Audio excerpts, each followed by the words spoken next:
Welcome to House Talk, with maintenance tips unique to the retreat at Banning Lewis Ranch, with your host, Doug Bowman.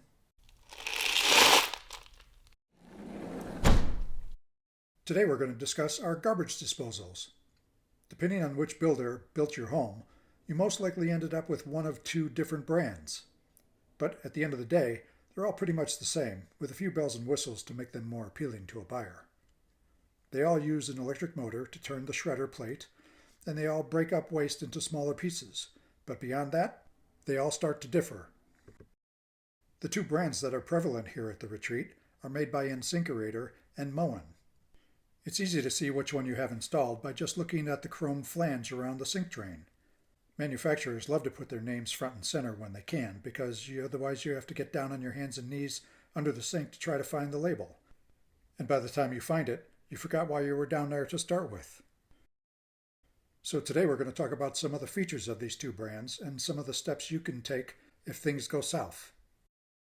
Most companies offer a 1/3 horsepower, 1/2 horsepower, and 3/4 horsepower motors.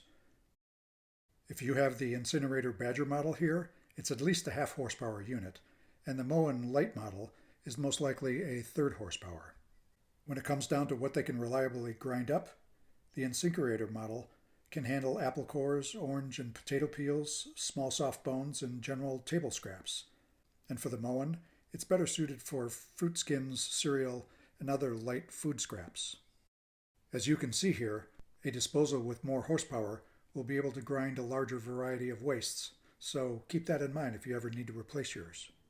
As far as how loud they are, the InSinkErator does not have any extra insulation, whereas the Moen does have their Sound Shield insulation package. But I will tell you, if your disposal is mounted on a stainless steel sink, it's going to be loud either way, insulation or not. As you can see here, the grinder material for both is made of galvanized steel, and both have 5-year warranties. Both brands come with an electric cord, which you think would be obvious, but it's not always the case with garbage disposals. So if you ever need to replace yours, don't throw the old one away because you may need to reuse the cord. Lastly, the InSinkErator, like most other manufacturers, provides a 1/4 inch hex head wrench tool used to dislodge bound up parts. It's recognizable by the unique shape. If you have one of these, you should put it under the sink so it's easy to find if you need it. The Moen line is one of the few manufacturers that doesn't use this hex head tool. It sells its own unique tool that dislodges sticking parts.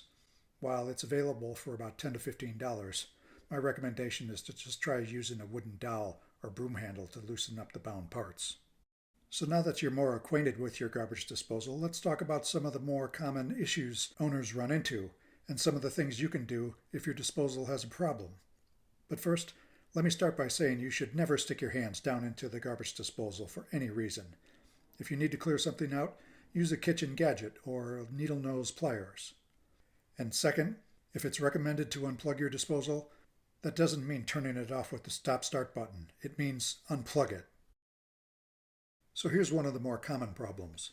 If you find that your disposal motor groans but it doesn't turn, unplug the power cord and use either the hex head tool in the bottom of the disposal or the Moen unjamming tool from up on top. Turning the tools clockwise and counterclockwise will free up the shredder plate and get things back turning.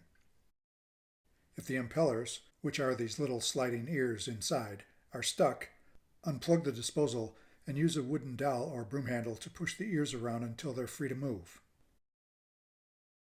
If the disposal motor doesn't run at all, press the disposal's reset button on the bottom or the side of the disposal, pressing it until it clicks, then try running it again.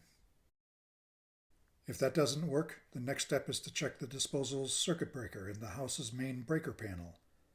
If the breaker's in the tripped position, as shown here, reset it by pushing the breaker to the full off position and then back to full on. Lastly, water leaks can arise in multiple locations, including the sink's flange seal, piping connections, and also the disposal's internal chamber. So it's important to unplug the power cord whenever inspecting for water leaks. For leaks in the flanges and piping connections, start by loosening, adjusting, and retightening the joints to try to reseal them. You may have to use some plumber's putty or replace some of the rubber gaskets if they won't seal. You can get the parts help from the disposal's manual or by taking the gaskets to a big box store and talking to their plumbing team. If it's apparent that the water's coming from inside the disposal's chamber, it may have rusted through and is beyond repair, but that shouldn't happen until after several years of service. The last recommendation I'll give you is that you can lubricate the internal parts. This can help if the disposal is especially noisy or has been overworked. It also inhibits corrosion if you are going to be gone for long periods of time. For this, you can use a small amount of vegetable oil. And when I say small, I mean 2 to 3 tablespoons. Anything more than that will collect in your P-trap and it'll cause a whole different set of problems. Well, hopefully your garbage disposal will last for a long time. But if it doesn't, feel free to get a hold of me by leaving a comment. And if you found this video to be helpful, feel free to subscribe and hit the like button.